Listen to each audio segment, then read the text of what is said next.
Dimanche 6 janvier 2013, le président syrien Bachar al-Assad a présenté dans son discours sa feuille de route à 3 étapes censée régler la crise syrienne.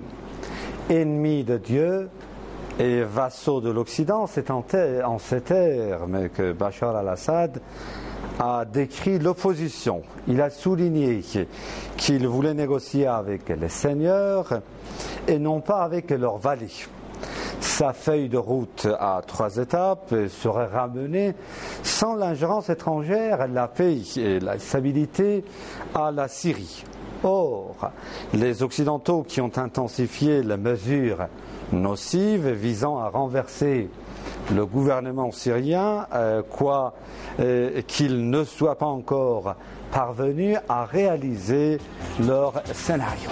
Les chancelleries occidentales et leurs alliés arabes s'acharnent à rejeter explicitement ou implicitement tous les plans qui proposent un règlement négocié à la crise syrienne, menant pratiquement la Syrie vers les abysses d'une guerre civile. Depuis le déclenchement des troubles en Syrie, les États-Unis, leurs alliés européens au sein de l'OTAN, ainsi que leurs alliés n'ont pas qu'une idée, renverser le gouvernement syrien. Dans ce sens, ils financent et arment la rébellion armée. Comme on s'y attendait, ils ont donc rejeté la feuille de route du président Bachar al-Assad présentée dans son intervention du 6 janvier. La réaction du département d'État américain n'a pas tardé et le même jour, il a prétendu que la feuille de route de président Assad pour la paix était loin des réalités. Idem pour le Premier ministre britannique David Cameron, qui a aussi demandé au président Assad de s'écarter du pouvoir. Dans son intervention, le président Assad a dénoncé cette rhétorique et il s'est affirmé comme le leader d'un pays attaqué de l'extérieur et a dressé l'éloge funèbre des 60 000 martyrs. Il a vivement dénoncé les chancelleries occidentales et leurs alliés dans la région pour leur soutien incontesté aux criminels assassins qui ont proclamé la guerre contre le gouvernement syrien. Nous sommes en état de guerre, une agression de l'extérieur et par procuration qui est plus dangereux que tout autre assaut, puisqu'ils se servent de nous pour nous entretuer, a constaté le président Assad, qui a ensuite souligné que son gouvernement ne négociera jamais aux vassaux de l'Occident. L'opposition des Occidentaux avec la feuille de route de Bachar al-Assad trahit leur véritable objectif à propos de la Syrie. Le tandem Washington-Londres souhaite l'extension des conflits dans ce pays, d'où leur immobilisme envers l'accord qui a été conclu en 2012 par les parties belligérantes sous la supervision de l'Organisation des Nations Unies. Ce qui est exactement aux antipodes de l'insistance de Moscou sur l'application à la lettre de cet accord, ce qui implique la cessation des conflits armés et la mise en place d'un gouvernement de transition. Il semblerait que l'Occident préfère plutôt l'approche qui stipulerait le soutien sans faille à la coalition des opposants au gouvernement syrien, avec pour objectif de le renverser. Dans ce sens, l'OTAN, le bras militaire de l'Occident, en déployant ses missiles patriotes en Turquie, a franchi un pas concret vers l'intervention militaire en Syrie. Au lendemain de la victoire de Barack Obama à la présidentielle, les dirigeants américains ont évoqué une approche plus sérieuse de la part des États-Unis à propos de la crise syrienne, n'excluant même pas l'idée d'acheminer des armes à destination des groupes armés opérant en Syrie, pour ainsi y intensifier les conflits. Tout cela en dépit de l'opposition ouverte de la Russie et aussi de la Chine. Moscou persiste sur son soutien au gouvernement syrien et appelle à un règlement négocié de la crise.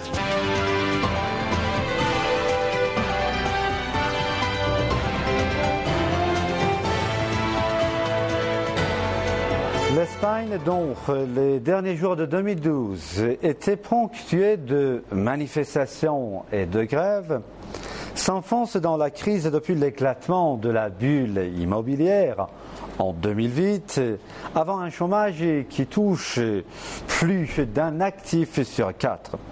Le gouvernement, engagé dans une cure d'austérité sans précédent pour juguler les déficits, prévoit la poursuite de la récession en 2013 en proie à une contestation sociale de plus en plus vive face à un appauvrissement touchant surtout les classes moyennes et défavorisées.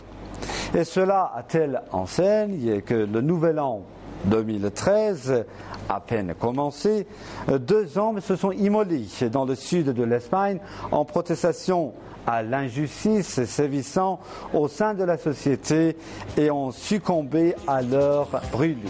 L'état de l'économie espagnole continue de se dégrader. La production industrielle a replongé en septembre avec un recul de 7% sur un an contre moins 2,5% en août, particulièrement marqué par les biens de consommation durable et d'équipement selon les chiffres officiels.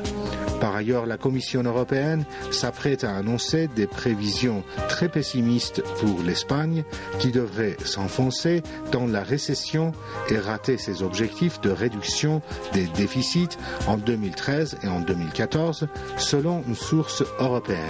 Bruxelles table sur un recul du produit intérieur brut espagnol de l'ordre de 1,5% en 2013 selon un document préliminaire de la Commission. Le pays devrait renouer avec la croissance en 2014.